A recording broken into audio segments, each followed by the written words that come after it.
नमस्कार दोस्तों, मैं हूं आपका मित्र सतवीर गोस्वामी। आज हम जानेंगे उपन्यास का तीसरा भाग है। ये खून का टिक्का उपन्यास का तीसरा भाग है जो हमीर के जीवन पर आधारित है। ऐतिहासिक उपन्यास है और बहुत इंटरेस्टिंग है। वीडियो शुरू से अंत तक जरूर देखना और कोशिश है पूरा का पूरा उपन्यास 5-6 पार्टों में करवाया जाए। चलो देखते हैं। तो वीडियो लाइक सब्सक्राइब कर दियो, बढ़िया लगे तो नहीं कोई जरूरी को नहीं। अजय सिंह केलवाड़ा के पर्वतीय प्रदेशों में निर्वासित प्राणी सा जीवन यापन करने लगे।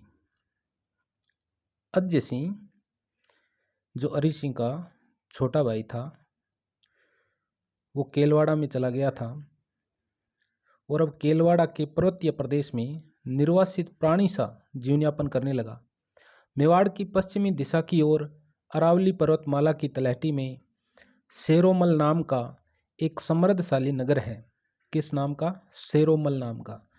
तो इसको ऐतिहासिक दृष्टि से जो अपन राणाओं का इतिहास पढ़ते हैं उससे एकदम तुलना करके मत देखना, क्योंकि ये उपन्यास है, इसमें काल्पनिक दृश्य भी कभी डालता है। तो तलहटी में शेरोमल नाम का एक समृद्धशाली नगर है। उसी की चोटी पर केलवाड़ा स्थित है। यहीं पर अजय सिंह रात दिन पराधीन चित्तौड़ के स्वतंत्र होने के सपने देखने लगे। यवनों ने चित्तौड़ को कुछ दिन अपने अधीन रखा।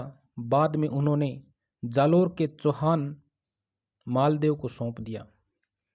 तो अलाउद्दीन खिलजी है, कुछ दिन अपने अधीन रखता है चित्तौड़ को, फिर जालोर के मालदेव चौहान को सौंप देता है।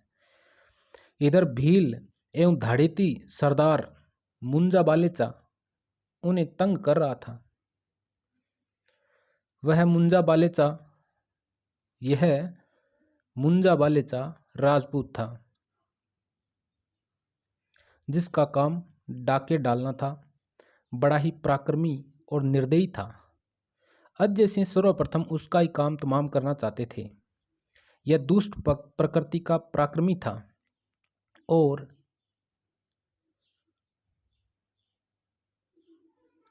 अजय सिंह को हाथ पांव संभालने का मौका नहीं दे रहा था। तो ये मुंजा बालेचा है, ये दुष्ट प्रकृति का पराक्रमी और अजय सिंह को हाथ पांव संभालने का भी मौका नहीं दे रहा था। अजय सिंह ने अपने दोनों बेटों अजीत सिंह और सुजान सिंह, अजय सिंह के दो बेटे हैं, एक तो अजीत सिंह और दूसरा है सुजान सिंह। दोनों बेटों अजीत सिंह और सुजान सिंह को भी मुंजा बालेचा की गर्दन काटकर लाने के लिए उत्साहित किया, किंतु वे सफल नहीं हो सके। इससे उन्हें अत्यंत निराशा हुई। तब उन्हें अरी सिंह जी के पुत्र हमीर की स्मृति आई। वे चाहते थे कदाचित अरी सिंह का पुत्र आतताई को यमलोक पहुंचा दे। अंत में अजय सिंह ने हमीर को बुलाने का निश्चय किया। हमीर अपनी विधवा माता देवी के संरक्षण में उन्नाव गांव में एक युग व्यतीत कर चुका था। उसने मलखब कुश्ती, तलवार चलाना, तीर कमान छोड़ना, अश्वारोहण, शस्त्रों को पढ़ना इत्यादि कलाओं में निपुणता प्राप्त कर ली थी। वह हठीला एवं कुशाग्र बुद्धि वाला तेजस्वी किशोर था। दिन भर अपने नाना के खेतों में कठोर परिश्रम करता, काम करता। रात्रि के आगमन पर अपनी माँ देवी से भारतीय बालकों की कथाएं सुना करता था। ध्रुव, प्रहलाद, वीर अभिमन्यु की कहानी उसे बड़ी रुचिकर लगती थी। कभी कभी वह माँ के दुखी होने पर पूछ बैठता था, माँ मैं अपने घर कब जाऊंगा, मेरे काका सा कहाँ है? देवी मौन हो जाया करती थी, उसके नेत्र भर आते थे। बेटे के इस प्रश्न पर उसे अरसी की याद हो आती थी। तब उसका मन वेदनाओं में डूब जाता था। वह अपने दुर्भाग्य पर 8 आंसू रो दिया करती थी। ये तो राजस्थानी का ठाट है, 8 आंसू रोना, मोहरे का अर्थ है क्या? 8 आंसू रोना है। तो 8 आंसू रो दिया करती थी। उसे न दशरथ सा ससुर, न कौशल्या से सास और न भरत लक्ष्मण से देवरों को ही देखा। उस पीला हाथ करके कभी उसने पीले हाथ करके कभी ससुराल में चरण ही नहीं रखा। वह हतभागी है, बिल्कुल हतभागी। माँ तू रोती है? हमीर माँ को स्नेह से पूछता। माँ ममता से भर उठती। रोती काहूँ बेटे? सोच रही हूँ कि तुम अपने दादा सा, काका सा और पिताश्री का प्रतिशोध कब लोगे। अपने पूर्वजों का गिन गिन कर बदला लूंगा मैं। अपने पूर्वजों का गिन गिन कर बदला लूंगा। मैं चित्तौड़ का राणा अवश्य बनूंगा माँ। मैं अपने देश को मुक्त कराऊंगा। हमीर के हाथ की मुट्ठियां बंध जाया करती थी और देवी की छाती गर्व से फूल जाती थी। सोने में सुहागा हो गया।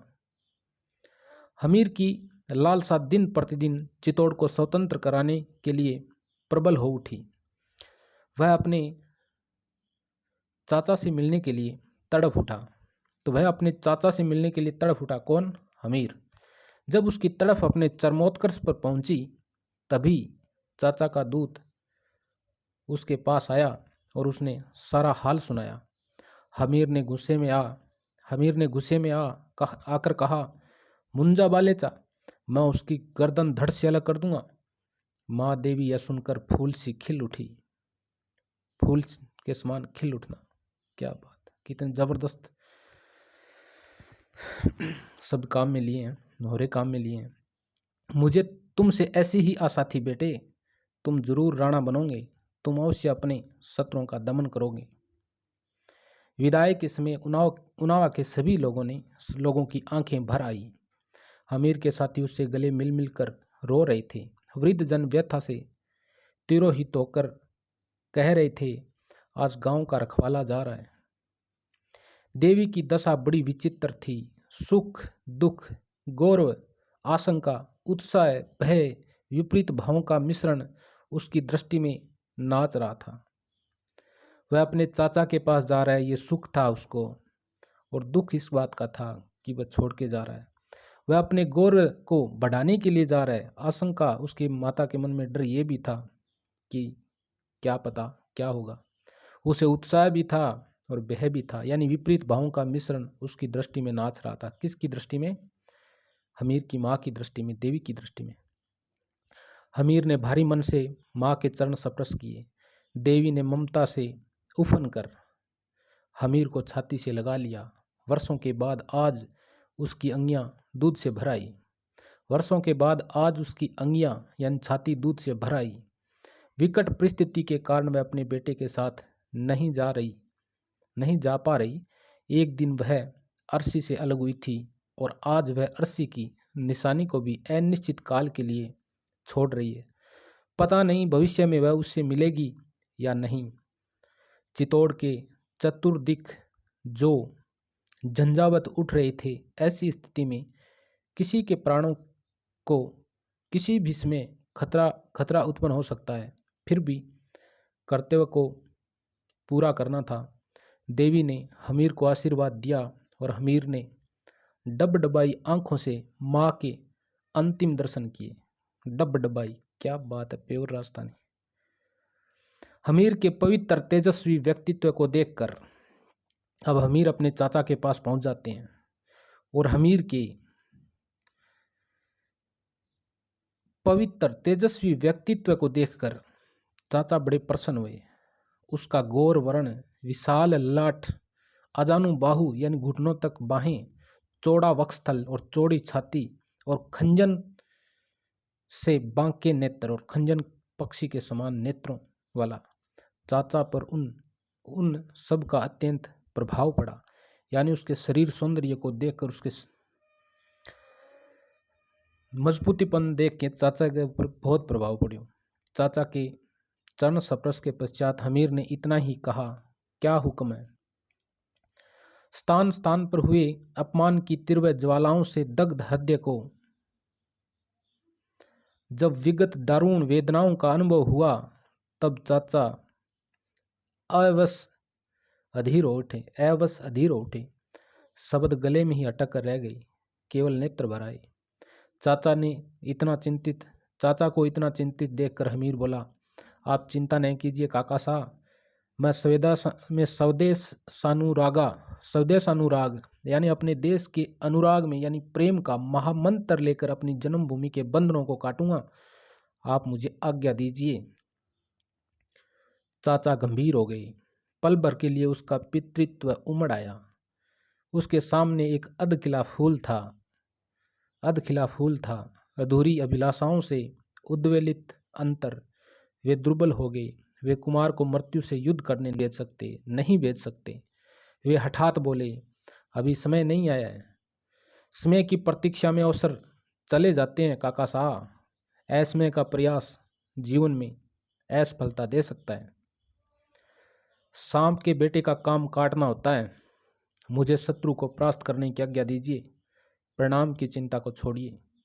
अंत में विवश होकर चाचा बोले, गोडवाड़ का डाकू मुंजा बालेचा हमारे संगठनों के लिए अत्यंत घातक सिद्ध हो रहा है। जब तक उस व्यक्ति को ठिकाने नहीं लगाया जाएगा, तब तक हमें किसी भी काम में सफलता नहीं मिल सकेगी।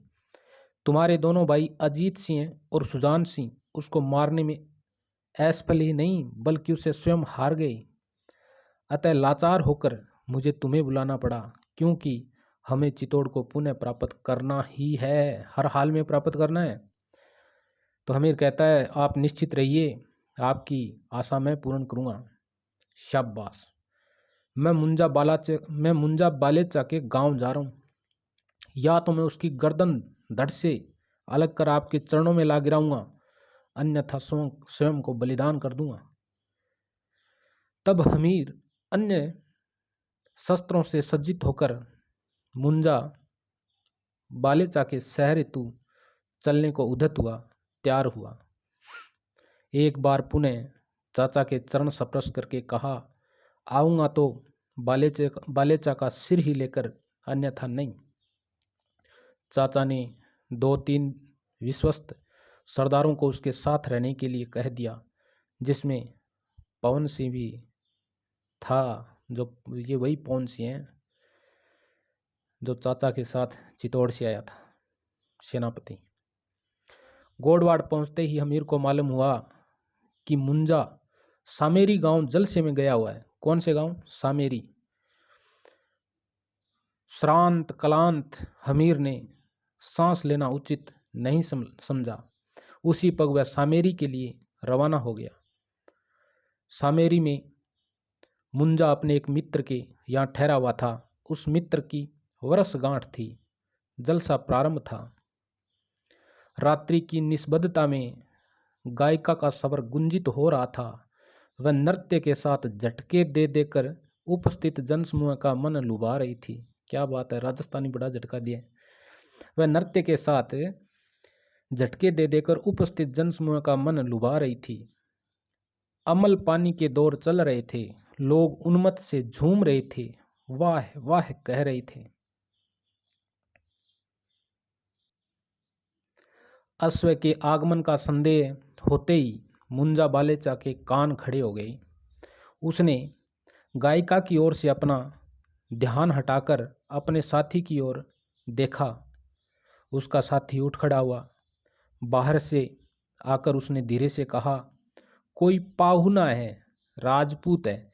वेशभूषा से वह राजसी सामंत का पुत्र लग रहा है। उसे आदर से बिठा दो। जवाब मिलता है, उसे आदर से बिठा दो।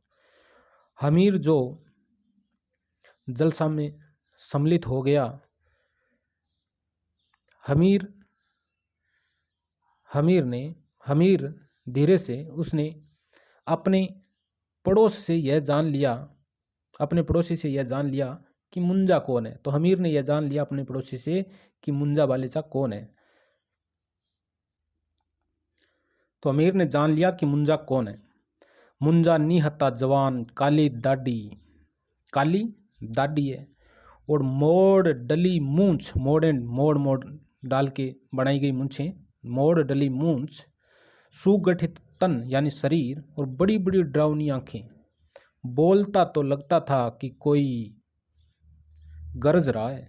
हंसी राक्षसी जैसी, हंसी राक्षसी जैसे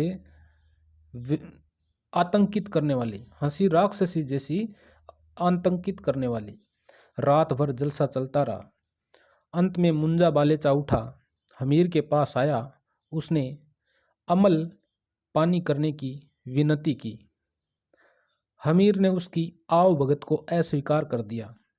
मुंजा ने नाम धाम पूछा। हमीर ने सत्यवादी की तरह अपने कुटुंब का परिचय दे दिया। परिचय सुनते ही मुंजा की रग रग में बिजली कौंध गई। भंगिमा को कठोर कर वह अधिकार भरे स्वर में बोला, और तुमने इतना साहस कर लिया? हमीर ने निर्भयतापूर्वक उत्तर दिया, राजपूत का धर्म ही साहस करना है।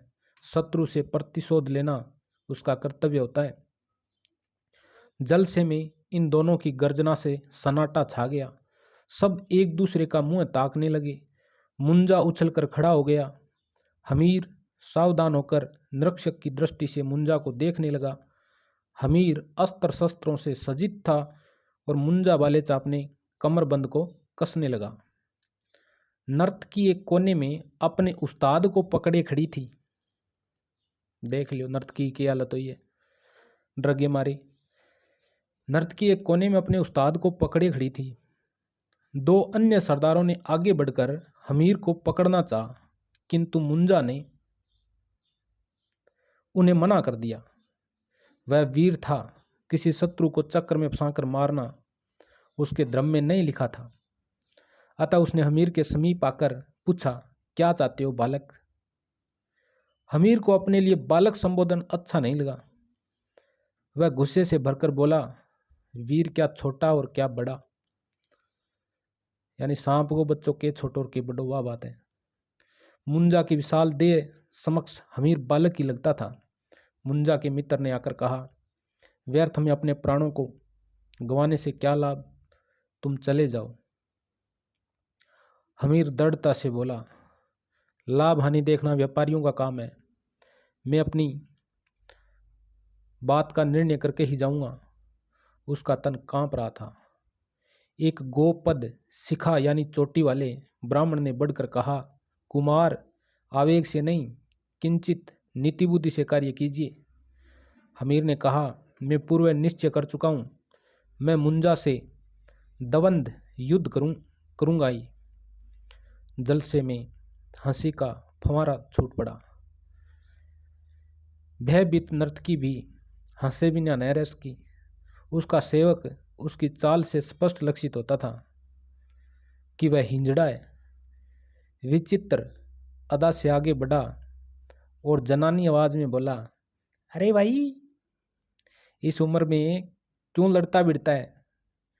चल मुझसे ब्याह कर ले। हिंजड़ो आगे कियो मेरे ने, चल मुझसे ब्याह कर ले। जलसे में 28 गूंज पड़ा, हंसी फूट पड़ी भाई। हमीर क्रोध आवेश में चिल्ला पड़ा, चुप हो जाओ, क्यों इस तरह हिंजड़े के साथ दांत निकालकर वीरों की सभा को अपमानित कर रहे हो?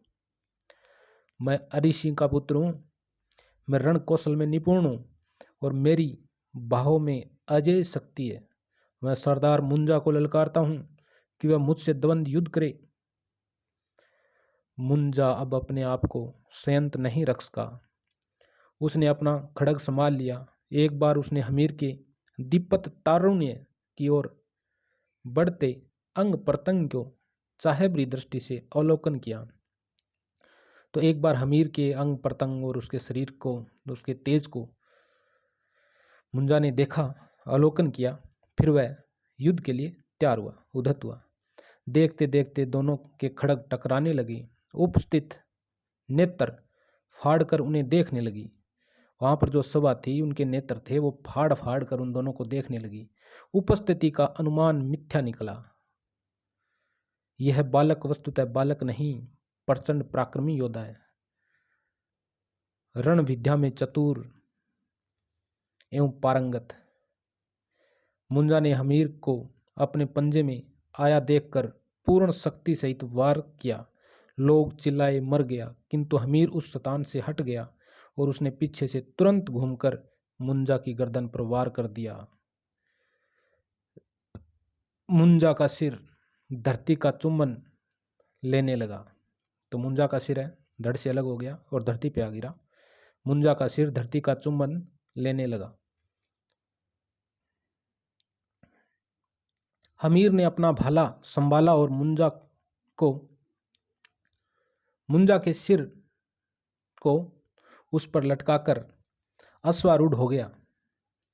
फिर एक लिंगेश्वर की जय बोलता हुआ वह द्रुत गति से चाचा को यह सुख संवाद सुनाने हेतु पवन वेग से, वायु वेग से धावित हुआ। यानी मुंजा को मार के अपने चाचा की तरफ ये शुभ समाचार सुनाने के लिए घोड़े पे आरूढ़ होके हमीर दौड़ता है। किसके पास? चाचा कौन है? अजय सिंह। अगर वीडियो बढ़िया लगी हुए कि माड़ मोटो थारे फायदो होतो है तो बेटी को बापो थारो लाइक करना में केज है। एक लाइक और एक सब्सक्राइब तो करी दो। इतो तो यारो मेरो मेहनत नो मना ही है, आगे थारी मर्जी है। चलो ठीक है मास्टरों।